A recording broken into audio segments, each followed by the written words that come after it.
Et salut tout le monde, je viens donc ouvrir un nouveau vlog. Donc, dans le dernier vlog, je vous disais que j'avais terminé un roman de Noël, le dernier carré de ponte. Et donc, je voulais aussi vous montrer mes achats que j'ai fait en librairie cette semaine. Vendredi, je suis allée en fait... Donc moi je travaille sur Paris et on avait décidé avec des potes d'aller voir le deuxième film de Avatar. Avatar 2, La Voix de l'eau si je me trompe pas. Et donc je devais attendre quand même un petit moment et comme ça j'avais terminé de travailler, je me suis dit allez, faire un petit tour en librairie. Si je trouve une librairie pas très loin de... on est allé le voir au Grand Rex. Et donc je suis allée à la librairie donc indépendante, je crois qu'elle s'appelle. C'est Métro Grand Boulevard. Et je me suis dit que j'allais faire un petit tour là-bas. J'ai retrouvé donc une copine. Et on a fait un petit tour dans cette librairie-là. J'ai craqué pour 2 livres. Je vais vous les montrer tout de suite. Donc j'ai craqué pour Ressac de Digley. Je sais pas comment on dit, Digley. Que j'ai vu beaucoup sur Instagram, notamment sur le compte, je crois sur le vlog de Flow & Book, qui en parle, même beaucoup, qui en parle de très très bien. J'ai lu le résumé et je pensais pas que c'était ça, et c'est assez intéressant. Je vais vous lire le résumé. Un récit sensible et puissant pour celles et ceux qui ont déjà éprouvé un désir de prendre le large.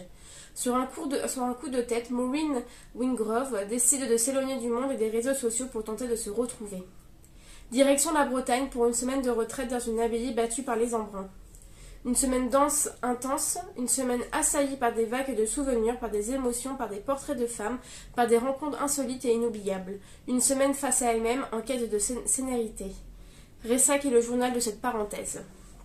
Donc voilà, ça a l'air assez sympa. C'est un tout petit livre, il fait 160 pages, donc il est vraiment tout petit. Et c'est écrit très très gros. Attendez, j'ai pas pris la bonne moyenne, c'est écrit très très gros. Ça a été donc prix du meilleur récit sélection 2023 donc aux éditions Point quand même, qui est donc qui c'est pas mal et vraiment j'en ai entendu que du bien de ce roman. Je me demande si je vais pas le commencer là de suite comme j'ai fini une lecture et que c'est un tout petit livre. Je me suis dit ça pourrait être pas mal de lire ça tout de suite. J'ai aussi craqué pour Territoire de Olivier Norek. Si je me trompe pas, Territoire est en fait la suite de Code 93 que j'ai lu il y a pas très longtemps, que j'ai lu je crois il y a 2 mois. Et donc j'ai craqué, je l'ai vu, je me suis dit allez, je me le prends ou après je le prendrai jamais. C'est un deuxième tome, mais on peut lire un peu comme c'est pas du tout les mêmes enquêtes et tout, je pense qu'on peut le lire un peu au hasard. Mais bon, moi j'aimerais bien quand même essayer de lire pas à pas cette série donc du Capitaine Coste. Je vais vous lire donc le résumé. À Malsénie, dans le 93, on est habitué au règlement de compte. Mais un nouveau prédateur est arrivé en ville et en quelques jours, les 3 plus gros caïds du territoire sont exécutés. Le capitaine Coste et son équipe vont devoir agir vite car leur nouvel ennemi s'implante comme un virus dans cette ville laissée à l'abandon, qui n'attend qu'un gramme de poudre pour exploser. Une ville où chacun a dû s'adapter pour survivre des milices occultes, surentraînées, des petits retraités dont on devrait se méfier, d'inquiétants criminels de 12 ans, des politiciens aveugles mais consentants, des braqueurs audacieux, des émeutiers que l'État contrôle à distance de drones et pendant ce temps doucement brûle la ville. La dernière affaire du Capitaine Coste, elle se passe en enfer. Donc voilà, j'ai pas vu de très bons commentaires sur ce deuxième tome. On verra bien, je vous avoue que moi je regarde pas trop quand... En fait, quand je vois que c'est un mauvais commentaire et que c'est un livre que j'ai aimé, le premier tome, j'essaie de pas trop lire parce que j'ai pas trop envie de me dire « Ah non, je vais pas aimer, donc bon. » Donc c'est la suite, donc Code 93, et j'espère le lire très bientôt parce que j'ai beaucoup aimé Code 93. Donc voilà, mes 2 achats en librairie. Et donc, j'ai aussi, hier, je suis allée en fait à la FNAC pour terminer mes derniers cadeaux de Noël. Et en me baladant, je me suis dit, oh, il y a un roman que j'aimerais trop acheter. Bon, c'est un poche, hein, donc ça va, c'est pas un brochet. Et que j'aimerais bien en fait m'acheter parce que j'ai adoré le premier tome. Donc je me suis dit, pour le premier tome, le premier livre, donc je me dis pourquoi pas acheter le deuxième livre. Donc c'est celui-ci, c'est La vie a plus d'imagination que nous de Carisse Sabar. C'est la suite du livre que j'ai lu, que je vous ai montré. Donc c'est la suite de celui-ci. La ville est drôle, et belle et drôle à la fois. que j'avais beaucoup aimé, que c'était pour moi un gros coup de cœur pour cette fin d'année. Donc je me suis dit pourquoi pas tenter le deuxième tome. Je vais pas vous lire le résumé parce que ça spoil vachement. Si vous avez pas lu le premier tome, je préfère pas vous lire le deuxième, ça spoil vachement de ce qui se passe dans le premier. Mais voilà, ça a encore à l'air. C'est encore. Ça a l'air encore très marrant, on va dire. Une romance de Noël assez sympa, mais aussi familiale, avec, voilà, j'aime bien une dernière phrase, c'est heureusement qu'il y aura la neige, le chocolat chaud, le marché de Noël et les traditionnelles décorations au programme. Donc voilà, ça a l'air quand même assez cocooning. Je vous avoue, j'hésitais à lire Ressac et après enchaîner tout de suite sur lui, parce que comme j'ai adoré le premier, je me suis dit, allez, je vais me prendre le deuxième. Donc j'hésite encore, on verra bien. Je vous dirai si j'enchaîne sur ça, mais en tout cas voilà, là je vais commencer Ressac et j'espère que je vais aimer. C'est une toute petite lecture, ça va être sympa à lire et assez vite. Donc voilà, aujourd'hui on est donc dimanche 18 décembre, donc ça va être une journée assez sympa parce que c'est la finale de la Coupe du Monde. Non, je n'ai pas boycotté la Coupe du Monde, je ne vais pas politiquer sur ça. Je regarde dans la Coupe du Monde, moi je suis une foot, j'adore le foot. Donc cet après-midi, je vais voir la finale chez des amis. Je suis très très pressée, ça me rappelle un peu 2018, mais bon là il fait froid donc ça fait un peu bizarre. Moi 2018 j'ai vécu à fond, donc j'adore le foot. 2018 j'étais sur les Champs-Élysées pour la finale, donc c'est pour vous dire que j'aime beaucoup le foot. Donc très contente pour aujourd'hui d'aller voir cette finale avec des amis. Donc je vais vous laisser là et je vous retrouve donc tout à l'heure. Hello, donc je vous retrouve aujourd'hui, on est vendredi 23 décembre, je vous ai pas pris du tout de la semaine, j'ai pas eu du tout le temps. Enfin, j'ai eu le temps, mais j'ai complètement oublié. Donc j'étais sur ma lecture de Ressac de Digli, que j'ai bien sûr terminé, hein, c'était un tout petit livre. Je l'ai terminé, je crois, mardi, je l'ai lu en 2-3 jours. C'était vraiment une lecture express. Alors, qu'est-ce que j'en pense ? Comment dire? Si, alors j'ai aimé la lecture, il n'y a pas de souci sur cette lecture-là, c'était une bonne lecture. Donc on suit la vie, on suit en fait une retraite spirituelle de Maureen Wingrove dans une abbaye où en fait elle va se retirer, pas à cause de sa famille, mais plutôt parce qu'elle en a éprouvé le besoin. Et en fait, quand elle va s'isoler dans cette abbaye, elle apprend que son beau-père a eu un accident mortel. Et un accident de voiture mortel, et que en fait il est entre la vie et la mort. Et on va dire que cette retraite spirituelle va aussi lui permettre de faire un peu le deuil de ce beau-père qui est en fait est bipolaire. Et en fait tout au long de ce roman, elle va nous raconter quelques anecdotes de cette relation avec ce beau-père et en fait du déclin de son beau-père dans la bipolarité.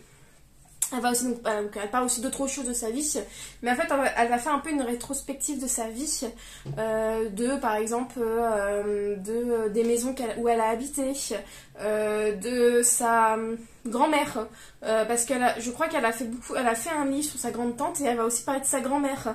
En fait, elle va vraiment chercher au fond d'elle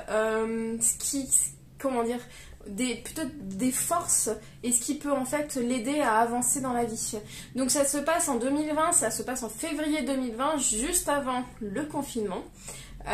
Donc en fait elle s'est confinée pendant 3 jours et un mois plus tard elle se confine vraiment pendant des mois comme tout le monde. C'était donc une bonne lecture.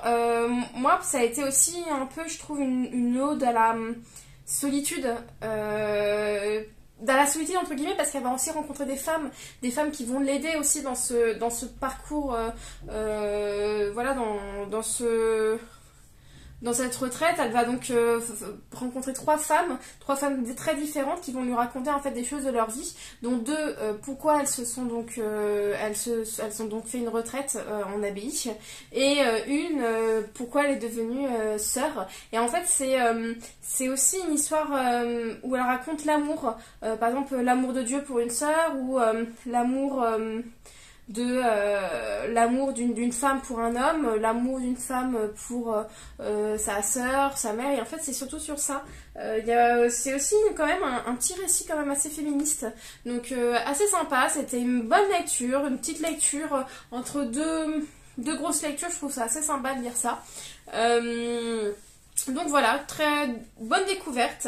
Je connaissais pas Digli et j'ai vu en fait en cherchant un peu sur internet que c'est en fait une auteure de bande dessinée, de romans graphiques, et ça me donne très envie de découvrir en fait ces romans graphiques maintenant. Donc c'est tout pour Digli. J'ai donc commencé en début de semaine. Oh, je l'ai tué le livre. Oh, je déteste faire ça à mes livres, et en fait comme j'ai mis dans un sac, alors, bref, J'ai donc commencé Toutes les histoires d'amour du monde de Baptiste de Beaulieu.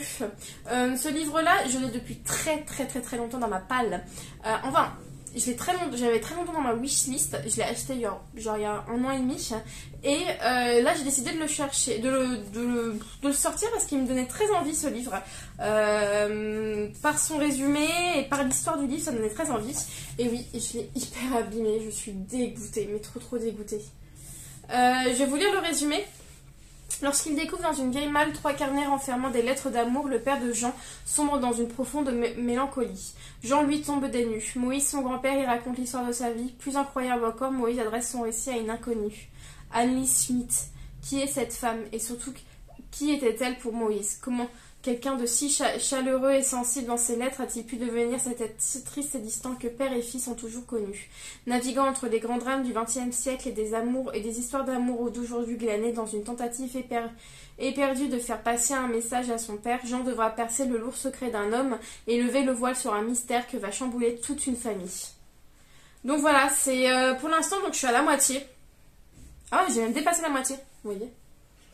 Donc très bonne lecture, vraiment très bonne lecture. Donc il y a Moïse qui nous parle dans des lettres où il parle à Annelise dans des lettres, mais des lettres qui racontent en fait sa vie, et il en écrit une toutes les ans. Donc on commence je crois dans les années 60 et là on est déjà dans les années 80. Donc là je suis au moment, en fait Moïse il a eu une vie, donc il est né en 1905 si je me trompe pas, donc il a connu la première guerre mondiale en étant enfant, et il a connu la deuxième guerre mondiale en tant qu'adulte, et il a donc participé à cette deuxième guerre mondiale. Bon voilà, je vais pas trop vous raconter ce qui s'est passé, mais voilà, ça se passe en temps de guerre, donc c'est assez compliqué, mais il y a aussi des histoires d'amour qui sont racontées dans ce livre, et c'est très beau, c'est un très beau livre. Pour cette fin d'année, je trouve de terminer par une note assez sympa, je trouve ça bien. En tout cas, voilà, je pense vraiment ça se lit très vite. Je suis voilà, page 237, et il y a 430 pages, donc voilà, les chapitres sont tellement petits, ça s'enchaîne vite, donc je pense le finir très bientôt, si possible. J'aimerais bien le finir vite pour entamer une nouvelle lecture d'ici la semaine prochaine. Donc voilà pour ma lecture en cours.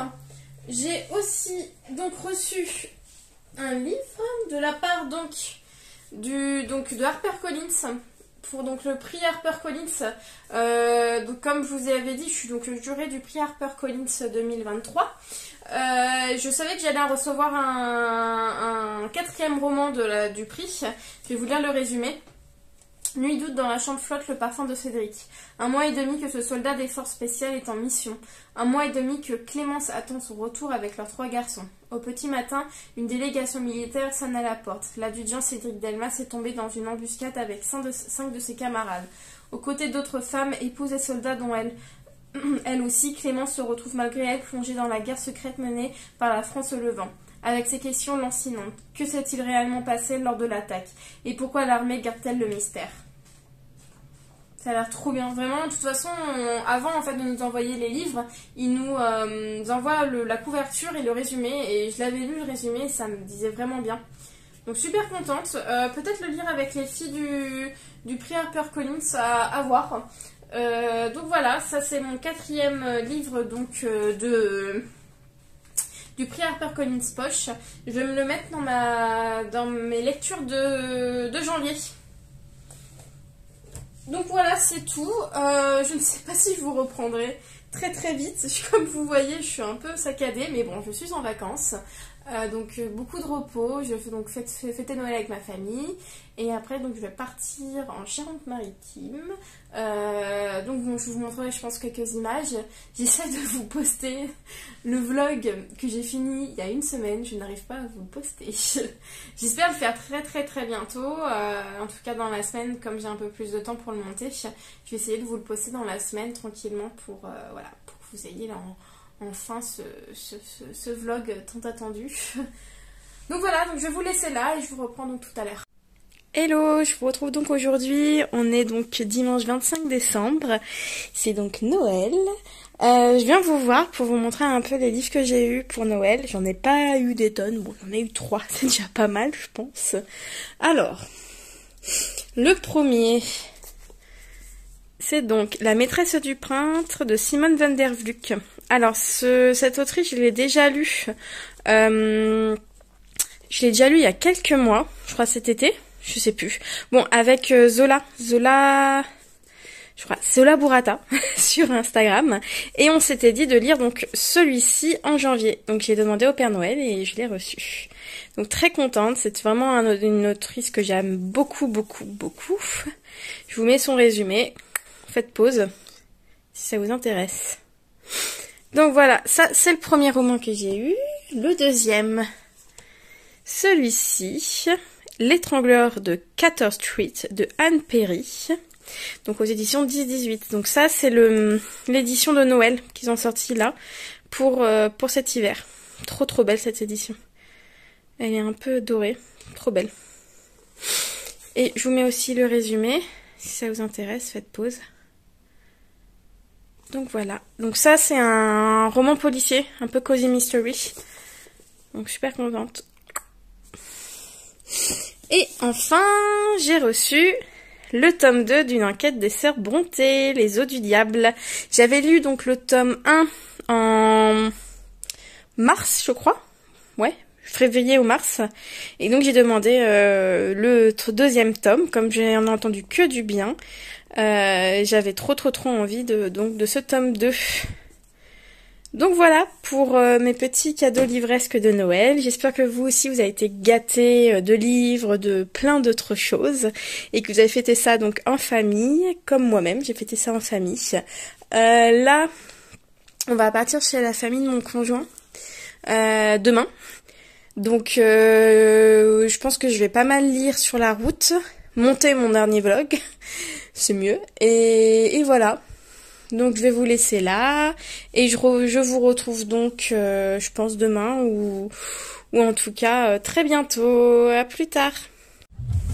Bon, je vous retrouve aujourd'hui, comme je vous ai dit, on part dans la famille de mon conjoint. Donc là je suis en train de monter mon vlog, on a arrêté, on fait le plein. Ouais, donc je suis en train de monter mon vlog, j'espère vous le publier soit ce soir, soit en tout cas dans la semaine ou demain. Ce vlog, ça fait déjà une semaine que je l'ai terminé, je n'arrivais pas du tout à trouver le temps pour vous le monter. Et là, je me suis dit, comme j'en ai un peu de route, ça va... Voilà, je vais pouvoir avoir le temps de vous le monter et de vous enfin vous le publier sur YouTube. Allez, je vous retrouve tout à l'heure.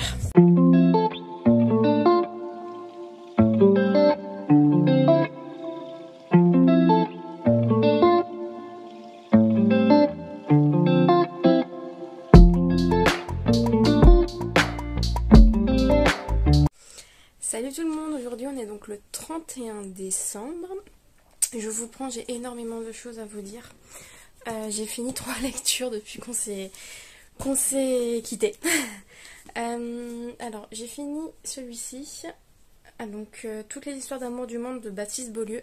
Je vous filmerai en face plutôt, parce que là comme vous pouvez voir, je ne suis pas chez moi, donc je ne peux pas vous filmer normalement en fait mes vidéos. Donc ouais, donc j'ai fini toutes les histoires d'amour du monde de Baptiste Beaulieu. Et donc ce fut une très bonne lecture, pas un coup de cœur parce qu'il manquait quand même quelque chose, mais c'était quand même une très bonne lecture. J'ai adoré la plume de l'auteur, super intéressant, surtout l'histoire en fait qui se passe donc dans le passé sur son grand-père. Moïse le fait de retrouver en fait de vivre en fait ce qu'il a vécu donc en Allemagne. Alors en fait l'histoire c'est Moïse qui est en fait un prisonnier politique français pendant la Seconde Guerre mondiale en Allemagne à Cologne. Il va en fait retrouver une ancienne personne qu'il connaissait, qu'il a connue chez lui en Ardennes, et c'était une Allemande. Et bon voilà, c'est une histoire d'amour, il va tomber amoureux d'elle, et c'est en fait il écrit à une personne, et en fait on ne sait pas à qui il écrit ces lettres là. Tous les ans il écrit des lettres, mais on ne sait pas à qui, et en fait au fur et à mesure dans le livre on va comprendre à qui il écrit, et l'auteur en fait il va nous embarquer en fait dans cette histoire, dans les lettres de Moïse, dans son histoire aussi à lui, de cette recherche de cette personne à qui il écrit. Il écrit à une Anne-Lise, mais qui est cette Anne-Lise-là? Et vraiment, j'étais un peu sceptique, on va dire, au début, mais la fin, j'ai été totalement embarquée par la fin. Voilà, c'était une très très très très bonne lecture. J'en ai eu les larmes aux yeux à la fin, donc voilà, c'était une bonne surprise pour cette fin d'année, et je suis très contente et je suis très très très impatiente de lire d'autres livres en 2023 de cet auteur-là.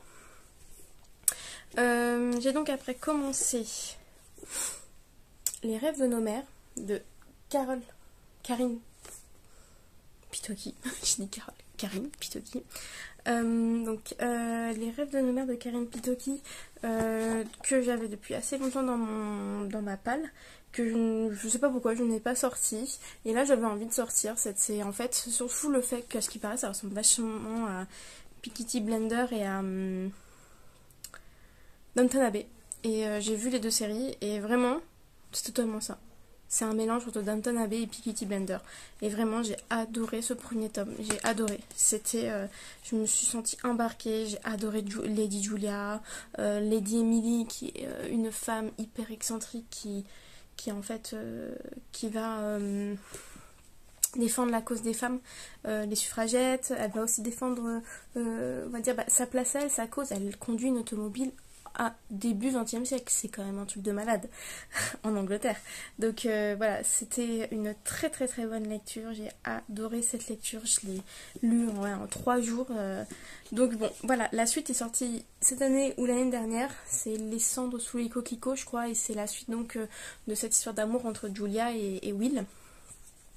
Et ouais, je pense que je vais pas trop tarder à le prendre et à le lire, parce qu'il était vraiment trop trop trop bien.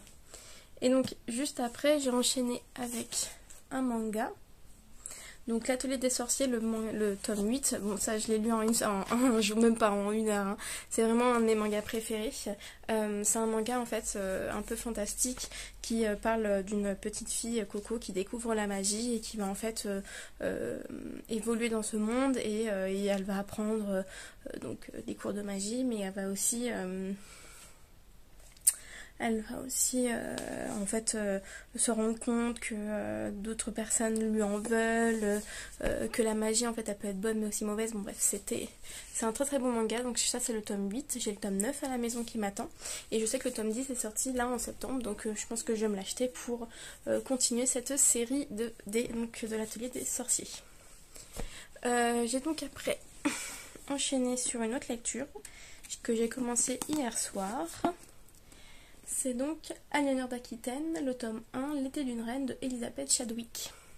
Alors, c'était pas du tout prévu, mais pas du tout prévu que je le lise.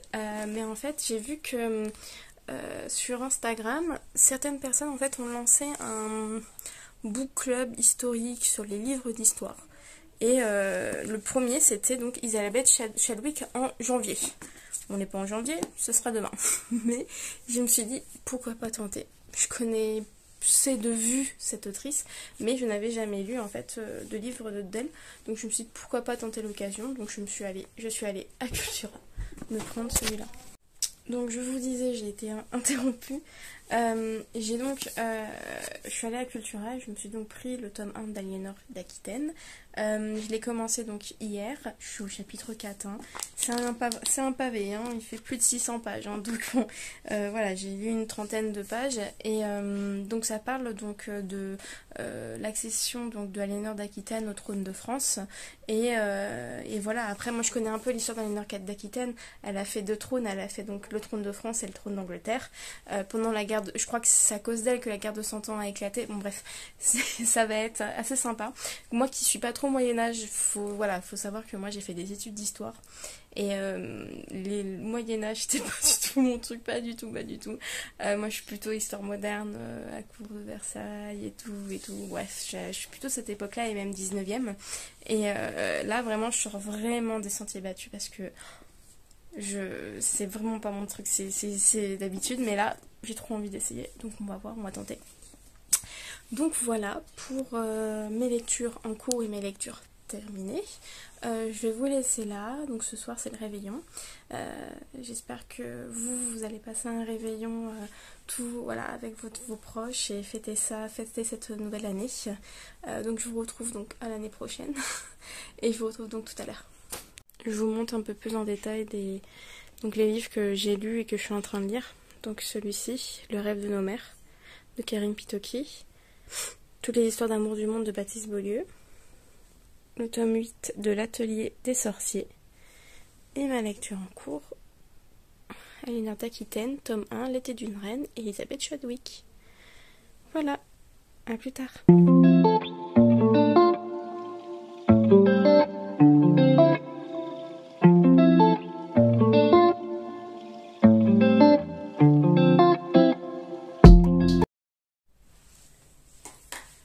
Salut tout le monde, donc je vous retrouve aujourd'hui, on est le 5 janvier. Oui, je vous ai oublié, oui, je vous ai pas pris, ça fait un bon bout de temps. Donc je viens clôturer ce vlog qui est, je pense, un peu plus petit que d'habitude, mais bon, c'est pas grave. Et donc avant de clôturer ce vlog quand même, je tiens à vous souhaiter une très bonne année 2023. J'espère que cette année donc vous sera donc heureuse, pleine de santé et pleine de découvertes livresques et de lectures. En tout cas voilà, moi 2023 c'est très bien commencé.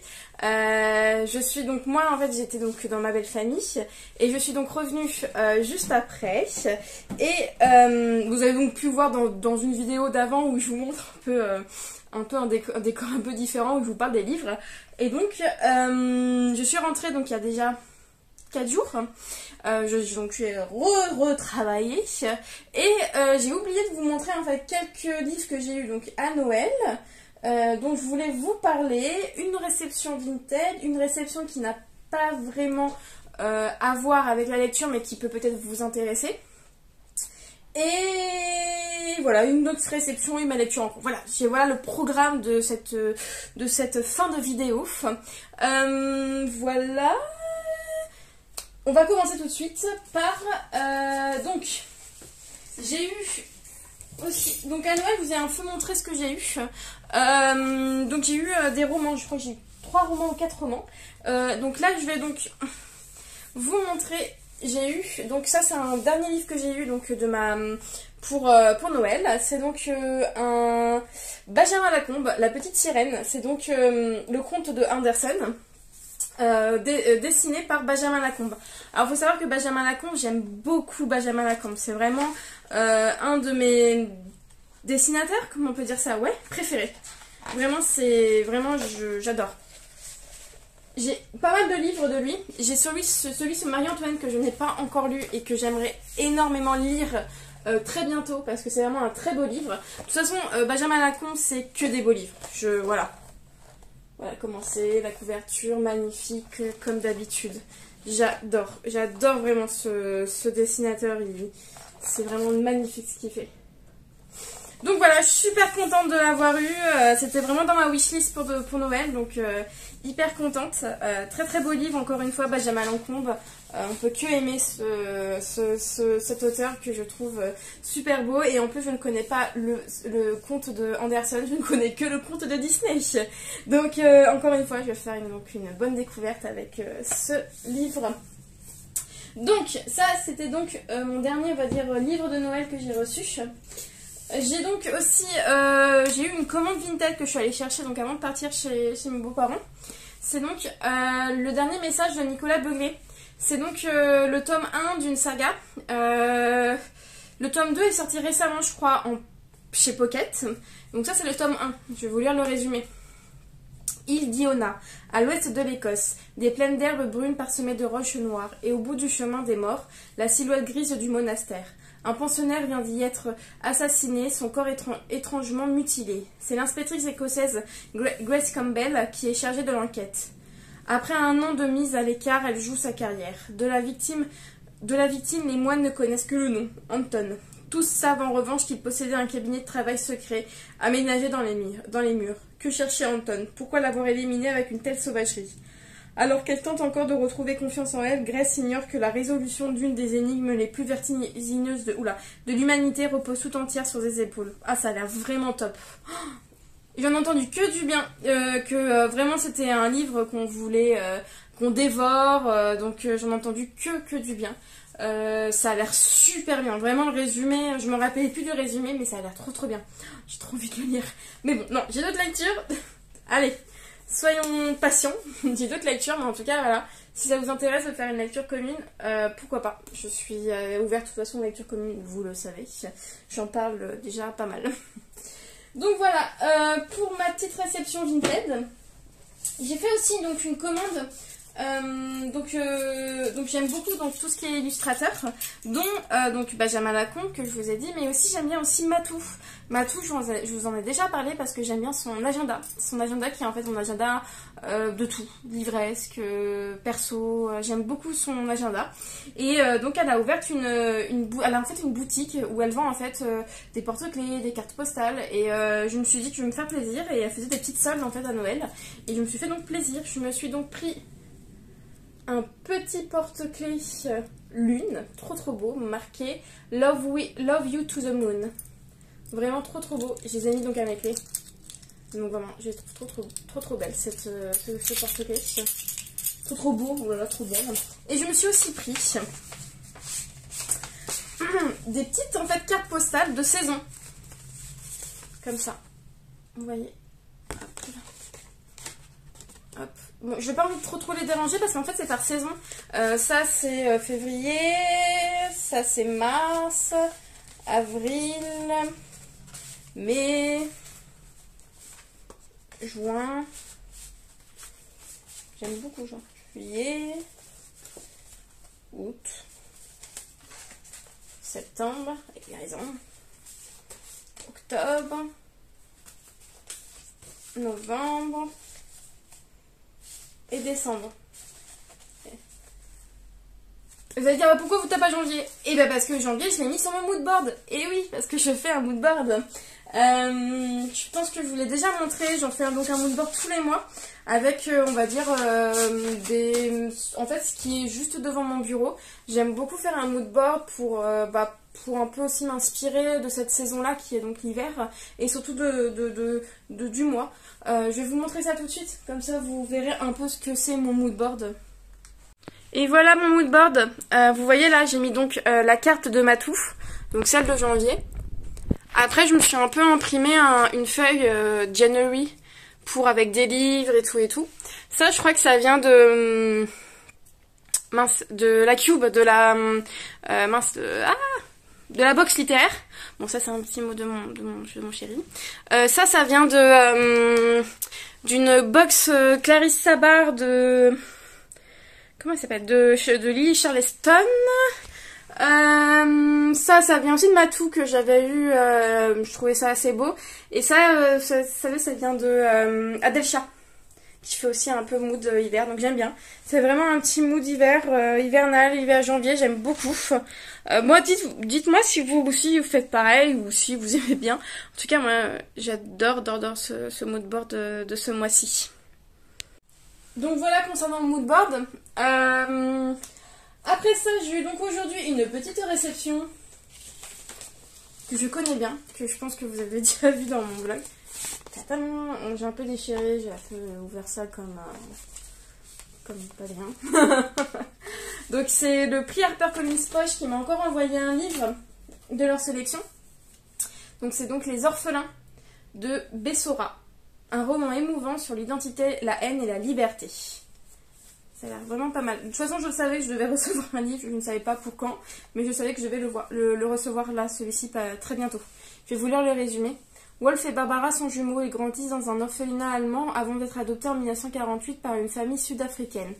Arrivés au Cap, choisis par une fraternité qui cherche des descendants d'Ariens au sang pur, les enfants découvrent l'idéologie raciste qui gouverne leur famille d'accueil.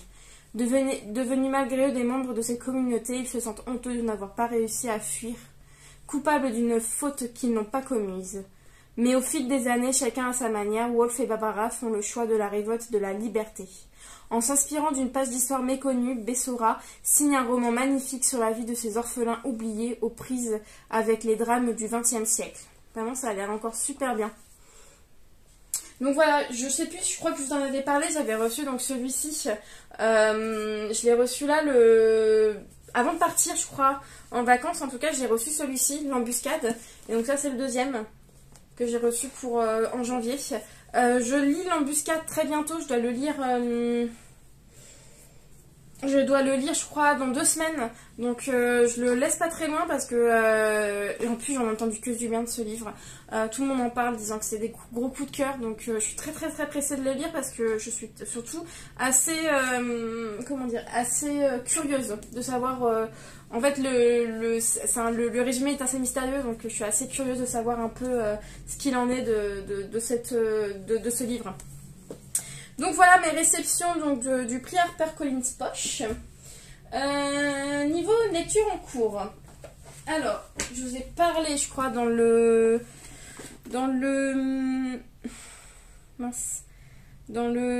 vlog d'avant que je lisais donc, non, que j'écoutais plutôt que j'écoutais une lecture audio de Lucinda Raleigh, La lettre d'amour interdite. Je l'ai donc commencé en début décembre. Je suis vraiment un escargot en lecture audio en ce moment. C'est pas que c'est ma faute, mais j'ai du mal en fait à me mettre mes écouteurs et me dire allez, on écoute. Et le livre en fait me plaît bien, il y a beaucoup de mystères, hein, mais je sais pas, j'ai encore du mal à me mettre dans l'histoire. Voilà, donc là je suis au chapitre 7, j'ai écouté 109 pages, hein, c'est rien. Hein. D'habitude je vais plus vite là dans mes lectures et là j'ai vraiment de mal en ce moment d'écouter ma lecture audio. Pour vous dire, j'ai déjà un crédit d'avance, d'habitude dès que j'ai un crédit, hop, je le prends. Et j'écoute un nouveau livre là, je vous avoue, je pense que je vais attendre un peu avant de prendre un nouveau livre audio. Mais en tout cas, bonne lecture. J'aime beaucoup cette histoire, en fait, c'est l'histoire de Johanna, en fait, qui est une journaliste qui en fait rencontre une vieille dame à un enterrement d'un cinéaste l'enterrement d'un cinéaste, et cette vieille dame en fait se prend un peu commence un peu à s'attacher, enfin elle la rencontre une fois et elle s'attache à Johanna, et Johanna reçoit une lettre d'elle en disant qu'il faut qu'elle vienne, qu'elle a lui parler. Et en fait, c'est très mystérieux, et cette femme est très mystérieuse en fait. Elle habite dans un endroit assez malsain, où elle a des caisses en bois, où ça sent pas très bon, et assez curieux. Et en fait, elle arrive, et en fait, elle est morte. Et elle va essayer en fait d'enquêter sur elle, sur son meurtre. Et c'est assez intriguant tout ça. Et en même temps, on suit aussi la famille Harrison avec donc comment elle s'appelle, avec Zoé, On suit la Zoé qui en fait a eu un enfant très jeune et dont le père qu'on connaît pas. Et en fait Zoé c'est la petite fille du cinéaste qui est décédé. Donc voilà, pour l'instant je suis à là. Voilà, ça se passe à Londres, donc c'est assez sympa. J'aime beaucoup donc cette ville, donc c'est top. Voilà, pour l'instant je suis ici. Je vais voir si j'aime bien. Je vais voir. Je vais essayer de lire un peu plus, d'écouter un peu plus cette lecture. En tout cas, ce week-end, je vais pouvoir un peu. Et pourquoi pas la semaine prochaine aussi avancer et bien avancer cette lecture audio. Donc voilà pour ma lecture audio. Et pour ma lecture en cours, je lis donc toujours Aliénor d'Aquitaine, le tome 1 de Elisabeth Chadwick, L'été d'une reine. Je suis à la page 278.